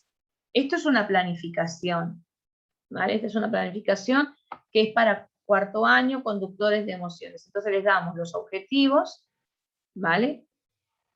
Regular la rabia, guiar al alumno para aprender y conocer las señales de la rabia. ¿Cómo puedo darme cuenta cuando tengo rabia, dicen ellos, ¿no? Pues estoy enfadado. Y cómo puedo fomentar estrategias para regular todo esto. Entonces le damos las actividades, le damos el diálogo, ¿vale? Les damos un vídeo para el pulpo enojado y le damos una propuesta de ficha, ¿vale? Conductores de emociones. Estas señales sirven para regular el tráfico y evitar accidentes con graves consecuencias. Puedes reconocerla. Y esto es lo que le damos a veces a los niños como estrategia. Bueno, mirad, vamos a hacer la técnica del semáforo, ¿vale? Paro, pienso y actúo. Y cada una de las señales del tránsito son unas señales de regulación emocional, ¿eh? Esto es más o menos para cuarto año. A ver. Voy a sacar esto. Tenemos, a ver, ¿qué año queréis mirar? A ver, tenemos cuarto. Por ejemplo, a ver, para sexto año escolar. Las vallas. Promover la prevención de la violencia, guiar al alumno para buscar estrategias y recursos para regular la ira. En el colegio generalmente lo que se hace es que 2 veces al mes, o sea, durante 2 meses, todo el colegio trabaja una competencia emocional, ¿vale? Desde los 3 años hasta los 16 años, para que tengáis en cuenta, pues marzo y abril se trabaja la conciencia emocional, y todos trabajan la conciencia emocional. Entonces, las carteleras o lo que hay en los pasadillos, todo tiene que ver con la misma competencia. Aquí el relato de clavos y agujeros, aquí tenemos las actividades para esta clase, entonces les damos el cuento para que puedan trabajar y las actividades que tienen junto con la bibliografía. Tenemos tanto para esto como para niños pequeñitos. A ver si me encuentro algún... Y aparte de esto damos los PowerPoint y damos todos los otros materiales, por ejemplo, 5 años. Lo mismo, autorregulación, autocontrol y relajación. Un cuento, le damos el cuento. Aquí tienen el cuento para contarlo, la profesora tiene el cuento. Y después del cuento, pues las actividades. Bueno, más o menos. Y ya verán que esto, lo que vosotros tenéis de la... Lo que vosotros tenéis de la comunidad del País Vasco, de Guipúzcoa, es un programa. Ahí tenéis en el material un programa para vosotras de educación emocional, tanto para, creo que está para primaria, no sé si le puse secundaria, no me acuerdo ahora, pero para primaria estaba. Ese material que tenéis del bibliográfico, pues podéis empezar a trabajar con él porque ya está organizado, ya está estructurado por bloques y de la misma manera que lo tenemos aquí, por las conciencias, primero conciencia emocional, regulación emocional, autonomía y habilidades sociales y habilidades para la vida y el bienestar. Ya lo tenéis montado de esta manera. Y por último, teníamos un Menti, ¿no? Como queda media hora, queremos hacer primero una evaluación y después... ¿Lo quieres ahora? Sí, si queréis vosotros ahora. Bien, les pongo en el chat un link, creo que ya todas la conocen, si no es muy fácil, cliquean en el link. Bueno, esperen. Hay un libro que también les voy a dejar en la bibliografía, que es un libro que está muy bueno, que es un libro de sentir y pensar, que lo ha hecho el grupo de Vizquerra, con la editorial Faros, que me gustaría dejaros para que veáis también vosotras cómo se hace, cómo desde este paradigma que acabo de explicarle yo del doctor Rafael Vizquerra, también tenemos las programaciones, ¿vale? Para que la veáis estructurada. Es un libro que está en PDF, así que también se lo dejo a Magela para que lo tengáis como material. Perfecto. ¿Vale? Más todo el material que ya tenéis. Ahí tenéis el Menti. Sí. ¿Ya sabéis cómo va el Menti, chicas? Cliquean allí. ¿Hay alguien que no lo sepa usar? Explico. Marga, perfecto. Esto de que decimos en la primera unidad, ¿no? La necesidad es el motor del aprendizaje. Aprendemos porque lo necesitamos, ¿eh? Es tal cual. Cliqueas ahí en el Zoom directamente. Viste que en el Zoom, viste que en el chat apareció un link. Tú cliqueas ahí, te va a llevar una pantalla que te va a decir que quieres que pongas 2 palabras, una pregunta. La pregunta es ¿qué están sintiendo o pensando acerca de esta charla? Te permite poner 2 palabras y envías.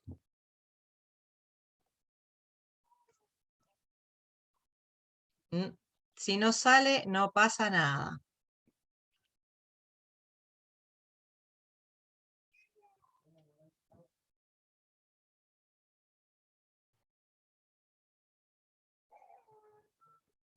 Yo empiezo a compartir.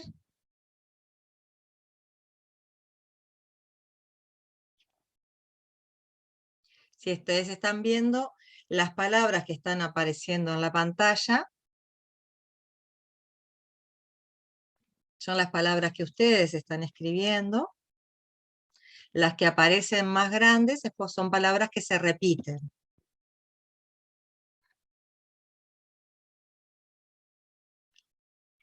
Esta actividad, para los que no la conocen, se llama nube de palabras.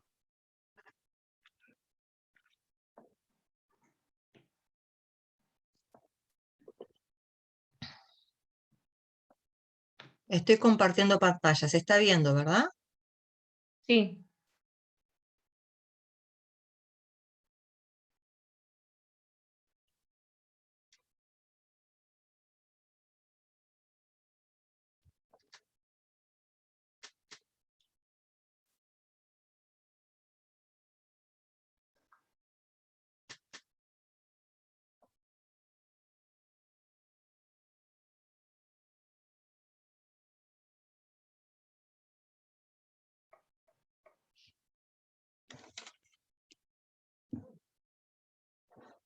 Creo que ya está, ¿no?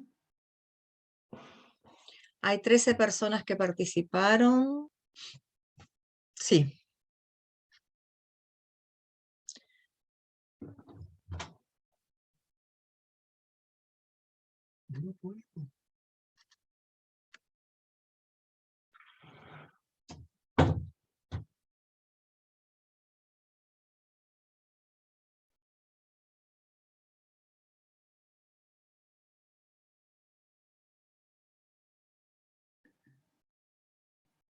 Pues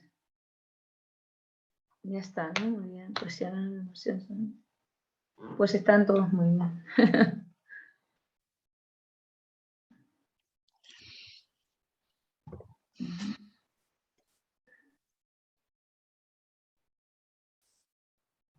Me llama la atención la sorpresa, ¿no?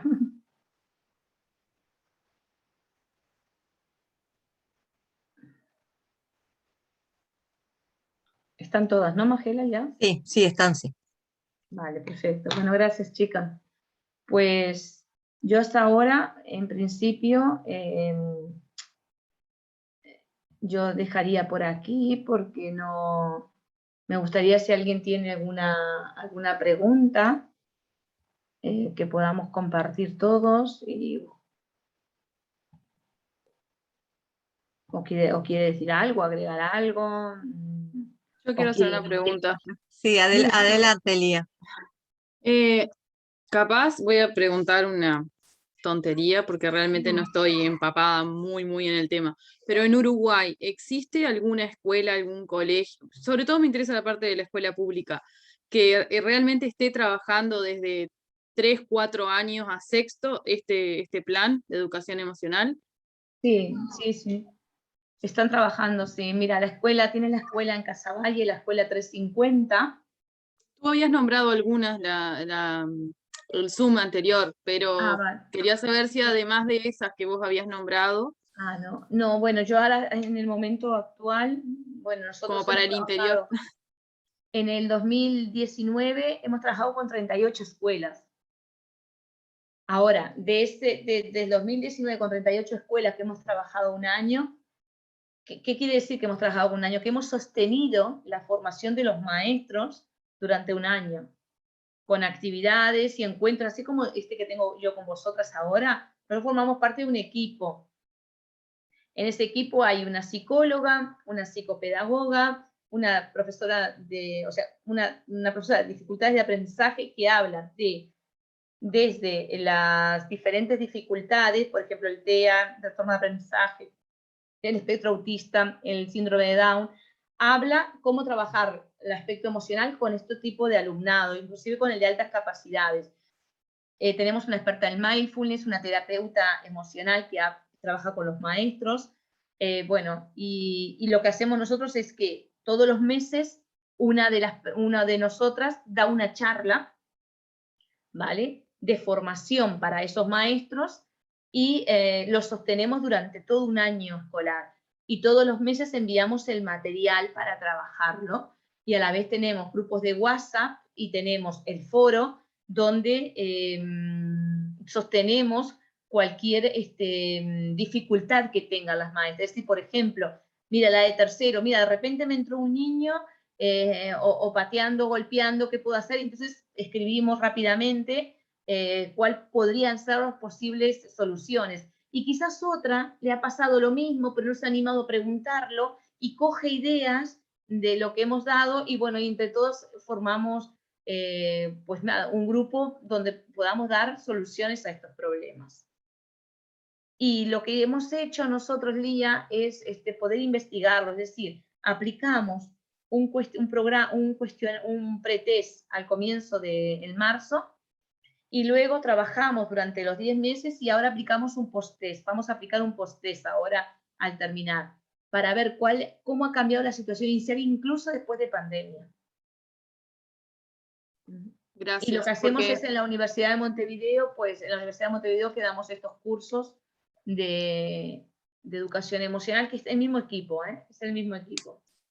Sí, eso sí sabía por Rosario del curso. Porque al igual que no sé quién fue la compañera o compañero que puso sorpresa, a mí también un montón de cosas que vos trajiste hoy al Zoom me generaron como sorpresa, porque yo creo que es más que urgente. Y hay un montón de aspectos que vos nombrás que a mí me resonaba como que vos los das por sentado por la forma en que vos trabajás ahí, y acá falta tanto para eso que me resuena mucho por los niños en realidad. Claro. Yo siento que vos incluís mucho el socioemocional, ¿no? La familia, los maestros, los niños. Y si yo pienso en la escuela de Ombú y en la situación que está viviendo desde marzo del año pasado, y nada tiene que ver la pandemia en esto, sino en una reorganización que hubo en la escuela, que era una escuela de horario común y pasó a ser tiempo extendido y se generó toda una dificultad. Es dificultad social, entonces yo veo tantas trabas de parte de los padres que me parece tan abismal el poder unir esos padres con maestros, con niños, por el bien de los niños, ¿no? Que creo que acá es lo primordial. Nada más que por eso era la consulta. Muchas gracias. No, porque aquí, ¿sabes qué pasa, Lía? Que en el informe que vi yo de la INED, ¿vale? Que me pasaron, me lo pasó Enrique Martínez, Magela, que está en el grupo, no sé, del nuestro. Enrique Martínez fue presidente del MEC ya unos años antes, ya hace unos años, y lo que él me pasó fue una investigación que hizo Aristas, la sacó ahora, semana pasada, y ellos, primaria habla de un aspecto socioemocional, no hablan del concepto educación emocional. Ellos hablan desde un concepto socioemocional. Y si tú te paras en ese paradigma socioemocional, tienes que trabajar con la familia. Si bien en el aspecto de la educación emocional también trabajas con la familia, al incluirlo dentro de lo socioemocional hay que hacer escuela de padres. Dime, Marga. Gracias, Lía.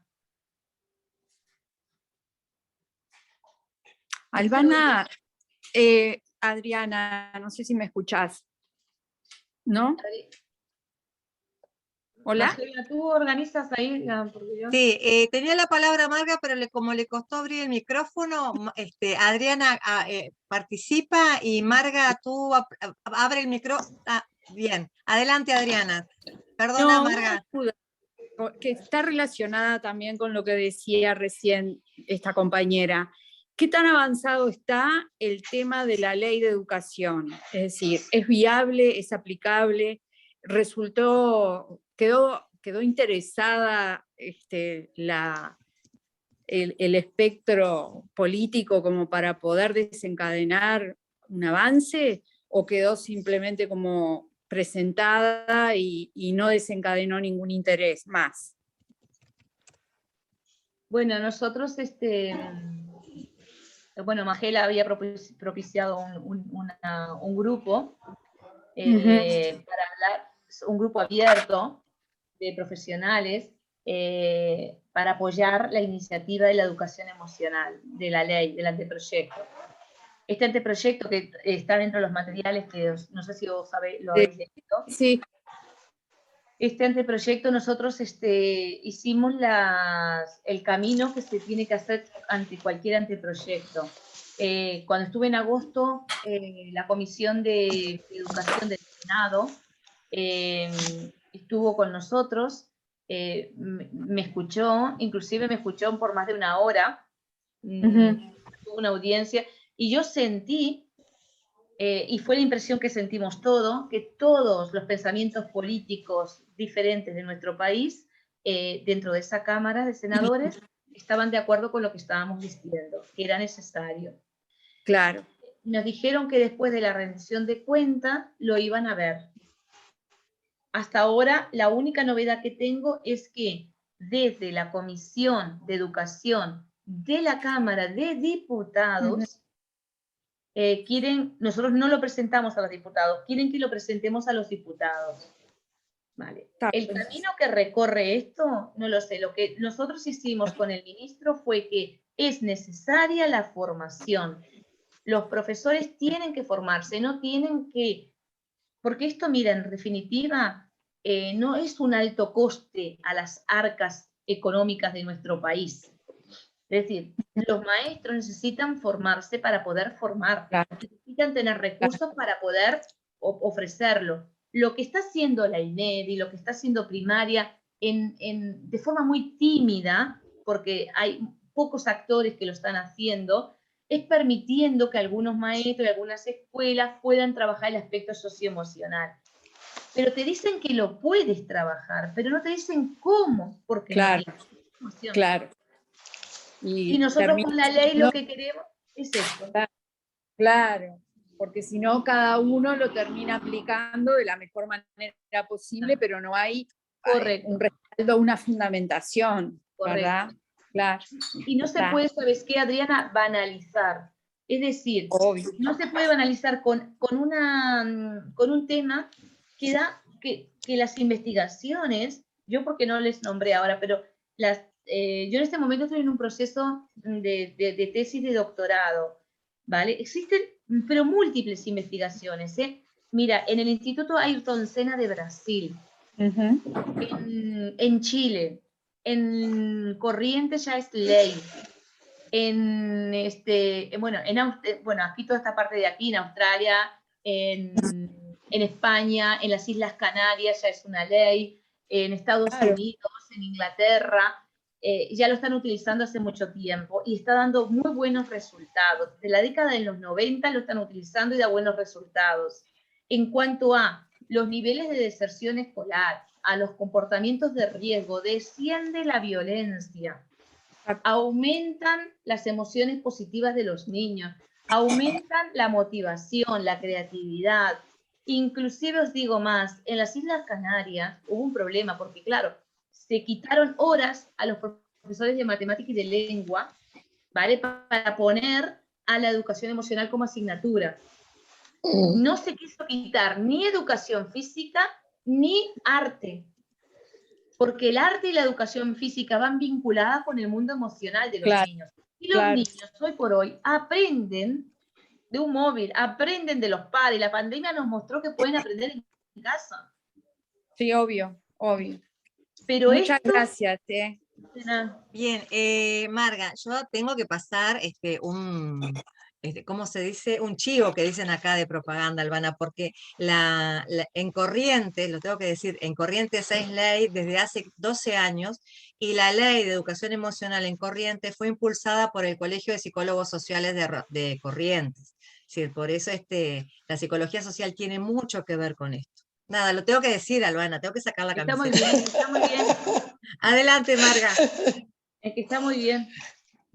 Bueno, yo la primera vez que intervengo, y la verdad que creo que lo que preguntó al principio la compañera es las diferentes realidades que hay y que me parece que cada una está viviendo en distintas situaciones. Yo en este momento estoy en una escuela de práctica, habilitada de práctica.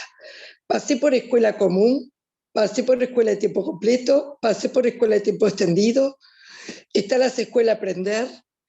Qué diversidad que hay. Y qué diversidad económica también, porque no a todas se les da la posibilidad de esto, de formarse para. Entonces, yo en este momento estoy en la biblioteca de una escuela habilitada de práctica y hay de repente, mucho hincapié en lo que tú decías, el paradigma del conocimiento enciclopédico hace 1000 años, pero ahora sigue en la matemática y en la lengua, y todo lo que se hace es para evaluar eso. Y todos los proyectos, todos, son para eso. Entonces, cuando un director lo que te pide es únicamente un propósito que tenga que ver no con un lenguaje emocional, sino con la lengua únicamente desde ese aspecto fuera de las emociones, o como decís tú, con el libro de los sentidos, y bueno, pongámosle este color y hagamos que los niños vibren o entiendan como entendemos nosotros. Es muy difícil. Yeah. Es bajar todo esto que tú me hablabas, y yo digo, no sé, hace 30 años hicimos magisterio juntas, y es como estar en una clase de análisis en donde estamos hablando lenguajes distintos. Yeah. Uh-huh. Por un lado, me puse realmente encuentro y con lo que yo estaba buscando. Esto era lo que yo estaba buscando, a pesar de que estoy casi por jubilarme. Esto era lo que yo estaba buscando. Y por el otro lado, el PARE desde el punto de vista de primaria, ¿no? Por lo menos en el lugar donde estoy yo. Y gracias. Agradecer infinitamente bueno, yo por les haber cuento llegado. Cuenta Margarita cuenta. No, contá tú. A ver, yo con Margarita hicimos juntas la carrera de educación, de magisterio en IMA. Y me la encontré en la vida, pues me la trajo de regalo ahora. ¡Qué regalo! Sí. Te trajo.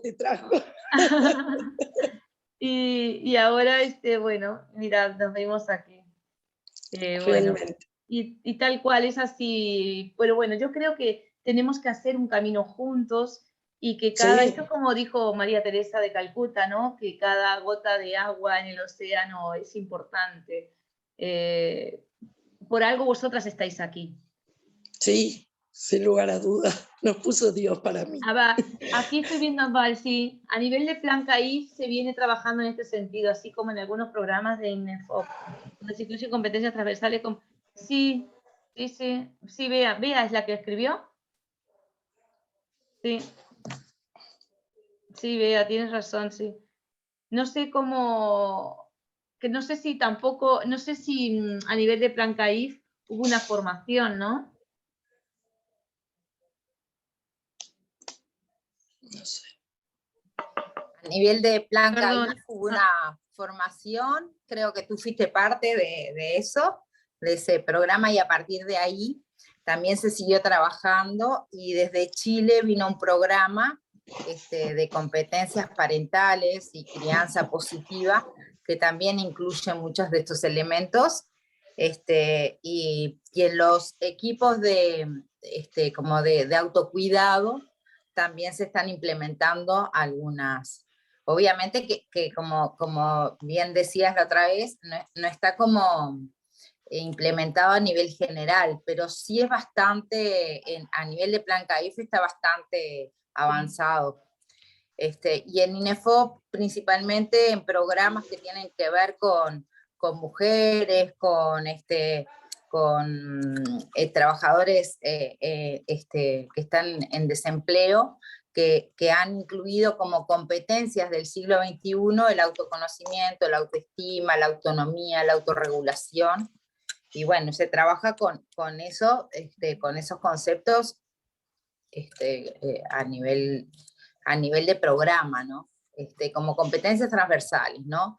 Y están brindando digamos, una línea en donde empiezan a aparecer estas competencias como más importantes que el hacer, ¿no? Las competencias técnicas se agrupan como las competencias del hacer, y las competencias transversales como las competencias del ser, ¿no?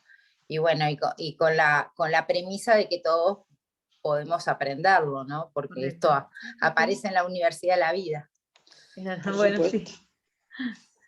Sí. Nosotros, Bea, el año pasado, creo, el año pasado dimos una formación para educadores de CAIF también. Y este año lo vamos a hacer para a nivel de Senfores, ¿puede ser? ¿Senfores? Sí. Sí, ahora nosotros nos preguntaron sobre el tema porque lo que ocurre es que parece que ¿cómo se dice? CAIF, INAU parece que estuviera más adelantado en todo este tema que primaria. No sé por qué razón, si es que están más interesados en todo el tema de la primera infancia, en los clubes de niñas, los clubes de adolescentes, pero se interesan muchísimo más por estos aspectos o sea, hay mayor receptividad, ¿eh? También es más, no es tan formal el sistema. Claro. Lo que pasa es que primaria, al tener además un programa tan acotado de 2x3, estar también como apagando otras urgencias, digo, por nuestra experiencia con las maestras y con las instituciones educativas, es que tienen como un poquito menos de margen de creatividad a la hora de instalar algunos otros aspectos, ¿no? Parecería como que está esa contradicción de que me tengo que ocupar de que aprendan a escribir, a leer y los números, como si fuera contradictorio, ¿no? Como si no fueran de la mano. En realidad, en Plan CAIF lo impulsó no el INAU, sino las asociaciones civiles. Es verdad. Decir, un montón de organizaciones de la sociedad civil que vieron cómo dar respuestas a algunas situaciones que se generaban, y la Universidad Católica, la Universidad de Montevideo, pusieron equipos a investigar, la Facultad de Psicología también, entonces ahí se pudo avanzar con algunos programas de Chile que había de crianza positiva. Entonces, yo creo que esto mixto ayuda e impulsa, porque hay gente de todos lados que, bueno, que hace fuerza, ¿no? Y que de alguna manera, bueno, cuando a ti te llevaron, ¿no? Tú fuiste parte, Albana, de esas charlas y eso, bueno, se empezó como a impulsar toda esta movida que venía un poquito también estimulada por Chile, ¿no? Sí, yo estuve hace como 2 años, hicimos una jornada, tuvieron como 750 educadores. No sé si tú estabas ahí. Sí. Ah, vale. Con Adriana Reijía estaba. Es verdad. A mí sí, bueno, fue ella la que me llevó, fueron las asociaciones civiles las que me invitaron a ir y a dar esta charla, que estuvo pero petado de gente. Y ahí veías la cantidad de educadoras de INAU que querían, ¿no? Que esto tuviera una visión de futuro. Y este año, bueno, también, a ver si hay suerte y se puede implementar primero como un plan piloto y después como a todo el país. A ver. Igual esto no es por INAU, sino que es más por esta movida de las asociaciones es por civiles. Son las asociaciones civiles las que se mueven, es verdad. Es verdad. Bien, estamos a 4 minutos de las 21 horas para Uruguay, de las 2 de la mañana para España, ¿no? O la 1 de la mañana. Sí. Bien, Yo así una que de las cosas que también les quiero decir es que siempre tenemos que poner el foco en lo positivo. Intentar poner siempre el foco en lo positivo, porque cuando uno vive más en la fortaleza y no en la debilidad, cuando uno vive más en la cooperación, en la ayuda hacia el otro, está comprobado que baja algo que se conoce como los radicales libres. Es decir, todo está conectado. Lo más importante es mirar a la otra persona como un ser humano, no como un problema. A veces miramos a las personas como un problema. Entonces, para mirar al otro como ser humano, las cosas tienen que salir del corazón. Y poner sobre todo el foco en ¿dónde? En la solución y no en el problema. Y de esta manera todo comienza a funcionar bien. Comienza a funcionar bien tu vida, comienza a funcionar bien la organización en la que estás, y todo esto tiene un efecto impresionante en el ser humano. porque cuando tú no ves al otro como un oponente, sino que lo ves como una persona a la cual te tienes que acercar, las cosas cambian, ¿vale? Y hemos de mirar con los ojos del corazón. A veces decimos, es difícil, no, hemos de mirar con los ojos del corazón y mirar desde la humildad. Mirar desde la humildad, porque al final tenemos que darnos las manos unos a otros y hacer de esta sociedad un mundo mejor. ¿Y quiénes lo hacemos? Lo hacemos nosotros, los que estamos involucrados en todo esto. Porque yo es que no concibo, bueno, yo no concibo mi vida si no la puedo mirar desde la empatía. Y pasan cosas, y claro, y me pasan cosas a mí, y tanto que sí me pasan cosas. Pero bueno, yo intento no enfocarme en la desesperanza, y me posiciono en la esperanza siempre. Y las cosas van a mejorar, y bueno, mira, y hoy hicimos esto con Magela, yo no había hecho una cosa, esta es la primera vez y ella me ha dado la oportunidad para hacerlo, y se lo agradezco. Os agradezco a vosotras que estáis ahí, y que os habéis apuntado a esto porque os ha llamado la atención, y somos lo que tenemos que ser. Una vez le dije a Magela, y bueno, somos los que tenemos que ser. Bien, estamos Así cerrando, que yo de mi parte, pues, entonces, daros las gracias. yo tengo que mencionar que independientemente de la espiritualidad o religión de cada uno, hoy es el día de San Francisco de Asís, que es un referente mundial independientemente de lo que crean, y que tiene una frase que se le adjudica a él, y si no se le adjudica merece que sea de él, que dice: empieza por hacer lo necesario, luego lo que es posible, y de pronto te encontrarás haciendo lo imposible. Así que creo que podemos cerrar el Zoom en el día de San Francisco con esta frase. Muchas gracias, Albana.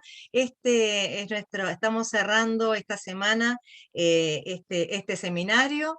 Para nosotros, para EPSU, es la primera vez que tenemos, como le hemos dicho, una especialista invitada al seminario. Los seminarios de EPSU siempre los hacemos con nuestros propios docentes, así que después evaluaremos esta experiencia. Albana, muchísimas gracias por tu generosidad y disponibilidad. Muchísimas gracias a todos, y nos encontramos todavía una semanita más en el foro, ¿eh? No haraganen que el leer y escribir y leer lo que otros dicen también nos activan otras competencias, ¿eh? Bueno, ¿Nos sacamos muchísimas una foto, gracias. Magela, o algo? Sí, saqué varias, ¿eh?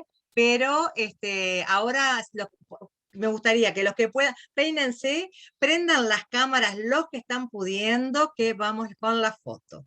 Y sonrisas. Voy foto a la 1, foto a las 2, foto a las 3.